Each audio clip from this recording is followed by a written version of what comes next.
Geologi BPPTKG, Hanik Humaida. Selamat siang, Bu Hanik. Selamat siang. Ya, Bu Hanik, ini bisa diceritakan bagaimana update kondisi Merapi hingga hari ini setelah statusnya naik Kamis siang lalu, dan apa benar Ibu bisa dikonfirmasi jika tubuh Merapi dikatakan menggembung, dan apa penyebabnya? Oke, ya, saya sampaikan bahwa aktivitas Merapi sejak tanggal 5 November kemarin kita naikkan statusnya menjadi siaga, masih terus mengalami peningkatan aktivitas. Jadi dari kegempaan-kegempaan yang ada dan juga dari data inflasi atau deformasi tubuh gunung api itu terus mengalami peningkatan gitu ya. Jadi kalau seismisitas itu adalah bagaimana magma bergerak terus kemudian memberikan sinyal tertentu menimbulkan getaran ya dari seismik yang ada. Kalau EDM itu atau penggembungan kalau kita sebut juga dengan inflasi itu adalah proses pada saat magma menuju ke permukaan itu kan ada tekanan. Nah, ada tekanan inilah yang membuat tubuh gunung api itu menggembung. Nah, kira-kira seperti itu prosesnya. Baik, Bu Hanik, melihat dari gejala-gejala yang terjadi hingga saat ini, seberapa besar Ibu kemungkinan Gunung Merapi ini akan terjadi erupsi yang mungkin kalau kita tahu erupsi besar terakhirnya tahun 2010. Seberapa besar Ibu kemungkinannya? Ya.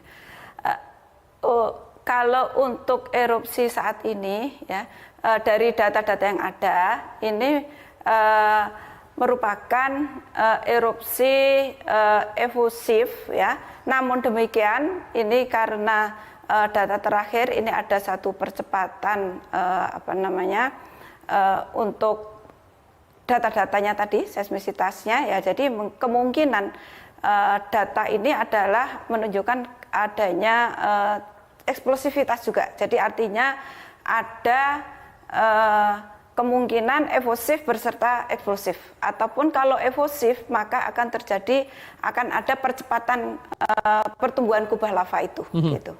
Ibu, jika dibanding dengan tahun 2010, apa saja perbedaan gejala-gejala yang terjadi, Bu?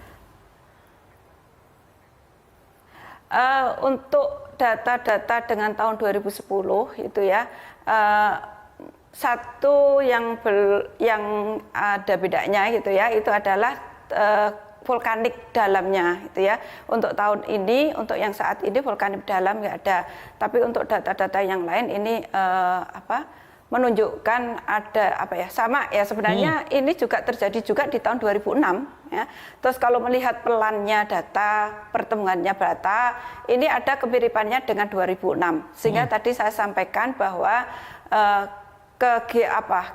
prosentase atau proses erupsi yang akan terjadi itu kemungkinan adalah tadi ada eksplosif, namun juga ada efusif yang disertai dengan eksplosif, ataupun efusif tetapi ada percepatan. Kemungkinan seperti itu, Mas. Oke, kemudian Bu Hanik, ini kan ada 4 status begitu ya, gunung api dari normal kemudian naik menjadi waspada, siaga hingga awas. Dan untuk kondisi Merapi sendiri, ini kan selama 2,5 tahun kurang lebih statusnya juga berada di level waspada atau di level 2. Dan kemudian Kamis lalu ini naik menjadi siaga atau di level 3. Apa kemudian yang harus masyarakat ini perhatikan dengan perubahan statusnya saat ini, dan bagaimana jika nanti statusnya naik menjadi awas, Bu Hanik? Oke, ya. Saya sampaikan juga ya bahwa status aktivitas gunung api ini dari normal, waspada, siaga, awas ya. Jadi artinya dari level 1, level 2, level 3 dan level 4. Nah, jadi ini mungkin yang sedikit kita sampaikan dulu ya, bahwa siaga ini sebenarnya sama dengan level 3. Jadi tidak ada siaga 1, 2 atau 3 gitu ya. Itu untuk arti dari level itu sendiri. Kemudian apa yang harus dilakukan pada saat level saat ini siaga ya. Jadi kalau waspada itu adalah ada suatu aktivitas, peningkatan aktivitas, tetapi tidak ada ancaman ada potensi bahaya tetapi tidak ada ancaman terhadap penduduk ya. Ini untuk level waspada. Sedangkan untuk level siaga ini adalah ada potensi bahaya yang mengancam ke penduduk ya, sehingga kenapa kita sudah dengan BPBD setempat, pemerintah setempat sudah melakukan suatu koordinasi ya.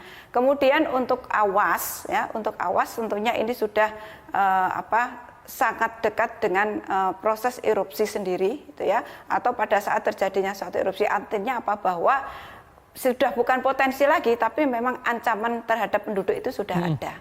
Tentunya apa yang harus dilakukan sekarang ini adalah mengikuti himbauan atau apa yang disampaikan oleh pemerintah daerah ya, oleh pemerintah maupun pusat maupun pemerintah daerah. Ini kita berintegrasi bersama-sama untuk mengajak masyarakat ya ikuti apa yang sudah ditentukan gitu.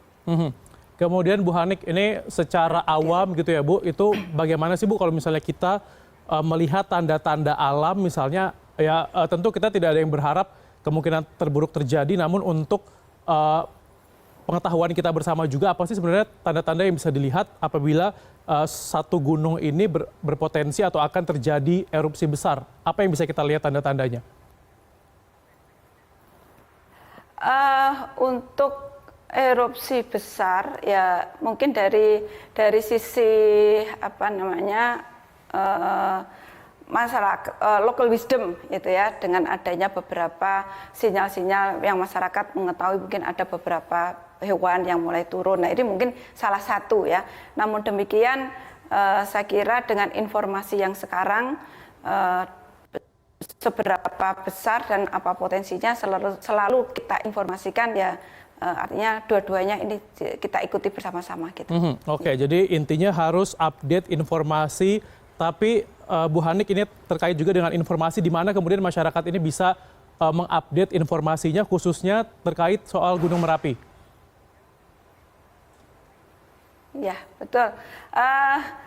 Saya kira semua institusi ya, dalam artian sekarang karena sudah statusnya siaga, ini sudah bukan ranahnya BPTKG saja atau bukan ranahnya Badan Geologi saja ya, tetapi ini sudah menjadi integrasi, sehingga saya kira informasi baik itu dari pemerintah daerah maupun informasi dari Badan Geologi itu sangat mudah diakses ya.